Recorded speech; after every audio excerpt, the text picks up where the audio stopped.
Compatriotes en exil volontaire ou en prison politique, chers compatriotes de la diaspora, le mouvement de redressement national, Morena, créé le 23 novembre 1981, s'est fixé comme un des principaux objectifs le retour au multipartisme en vue de l'instauration d'une démocratie véritable conduisant à une alternance pacifique au pouvoir. Depuis lors, plusieurs événements ont jalonné la vie politique de notre pays. La conférence nationale de mars-avril 1990 donnait au peuple gabonais l'opportunité de renouer avec le multipartisme et d'aspirer à une nouvelle république. Mais les esprits vicieux et malicieux ont fait en sorte que cette grande rencontre n'apporte au peuple gabonais qu'une démocratie multipartite illusoire. Aussi, depuis plus de 4 décennies, le Gabon ne connaît aucune alternance au sommet de l'État. Les élections politiques ne constituent en définitive qu'une simple parade, puisque les élus sont plutôt nommés, désignés et reconnus d'avance parmi les inconditionnels du PDG et des partis amis. D'ailleurs, les élections présidentielles sont régulièrement marquées par des coups d'État électoraux suivis des négociations au cours desquelles l'opposition est contrainte de reconnaître les candidats Bongo non élus, et ce, au détriment de l'alternance et de la démocratie. En réalité, le PDG ne veut pas d'alternance politique au Gabon. À en juger par les aveux faits par Ali Bongo au cours de l'entretien qu'il accorda à l'hebdomadaire Jeune Afrique numéro 2695 du 2 au 8 septembre 2012. L'héritier d'Omar Bongo affirme qu'il aurait pris le pouvoir en 2007, avant même le décès d'Omar Bongo. Il dit, je cite, « Si j'ai dû secouer cet arbre, c'est parce que nous savons tous que ces dernières années, en grande partie à cause de l'état de santé du président Omar Bongo Ndimba, plus rien n'avançait dans le pays. Lui-même l'avait dénoncé en 2007.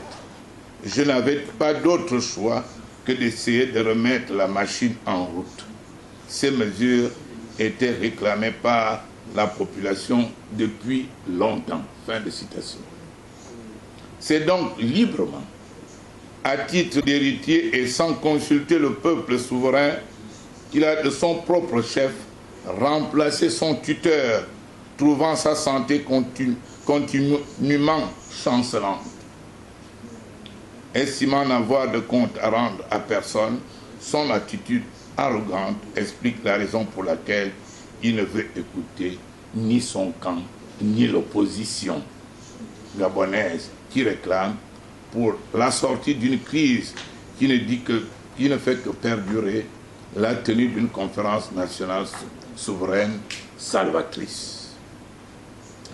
Les propos de M. Ali Bongo sont la preuve patente que le successeur d'Omar Bongo convoitait depuis longtemps le pouvoir de son prédécesseur, et son impatience l'a sans doute conduit à l'indécence en se préparant à succéder officiellement au deuxième président du Gabon, avant même que ce dernier ne fût inhumé et que la période de deuil, ne fût arrivée à terme. Comble de l'immoralisme. À ce propos, souvenons-nous qu'il fut le premier à déposer sa candidature à la parodie de primaire organisée par ses obligés. D'ailleurs, il ressort de l'analyse des différents événements qu'au décès de son tuteur, il laissera Rose Francine Rogombe exercer publiquement la fonction de chef de l'État alors qu'il en conservait l'essentiel des prérogatives et gouvernait en privé depuis le palais familial du bord de mer, comme nous l'avons relevé lors de la rencontre du 12 août 2009 entre le président par intérim et les candidats à l'élection présidentielle anticipée de 2009. À la question de savoir pourquoi les Gabonais se sont progressivement lassés de la classe politique en l'affirmant par le rejet des élections politiques, Ali Bongo répond, je cite, « Je peux comprendre le désintérêt de mes compatriotes parce que les acteurs politiques sont toujours les mêmes. Chez nous, nous voyons des hommes au pouvoir pendant des décennies. Le souci est là. C'est une question de crédibilité. » Fin de citation. Si aujourd'hui, M. Bongo affirme que le désintérêt des Gabonais pour la politique est causé par la longévité des dirigeants, il devrait se rappeler que lui aussi en fait partie. Et à cet effet, ce même peuple est en droit de demander son départ immédiat. Si la conférence nationale peut être une opportunité pour le Gabon de sortir de la dictature et de l'expérience monarchique en cours depuis 1968, le départ de M. Ali Bongo constitue le principal préalable pour celui qui a usurpé le pouvoir en août 2009. En vérité, la conférence nationale souveraine ne peut avoir de sens si elle est dirigée par un chef de l'exécutif illégitime, entouré d'étrangers nommés au poste de souveraineté, ne comptant que sur la force, l'invasion migratoire, surtout musulmane, et le soutien de la franc-maçonnerie.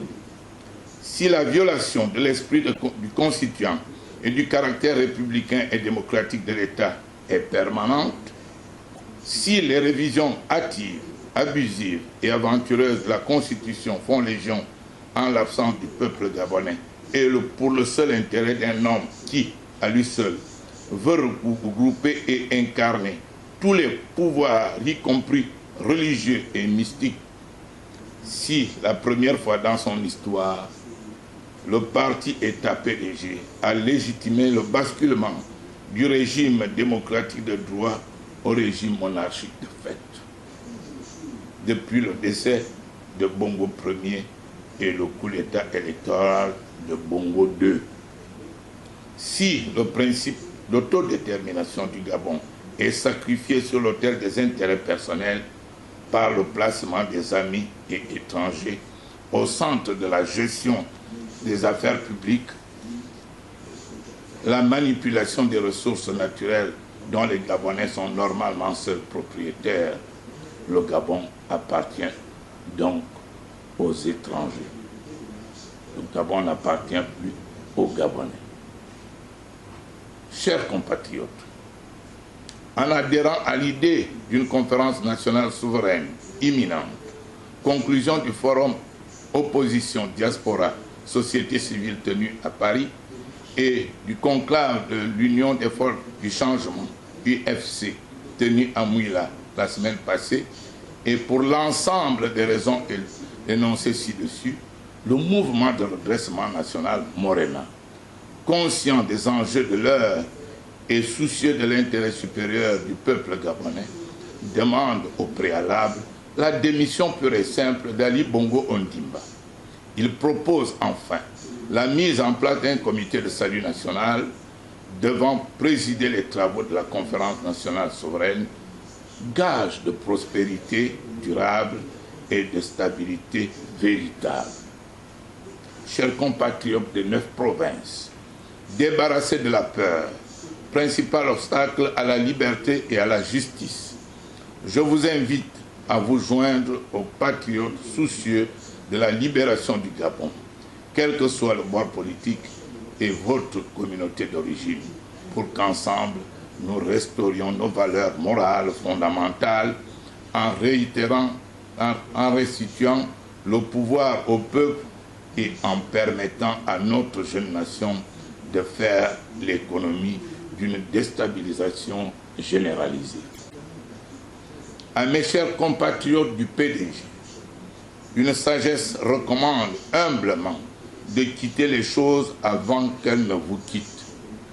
Une autre dit qu'on finit par tout perdre en voulant trop gagner. Prudence. Je profite aussi de cette antenne pour remercier Makaya, qui ne voit des fous et des tribalistes que chez les opposants. Vive le Gabon dans la quête de sa dignité. Citoyennes, citoyens, je vous remercie.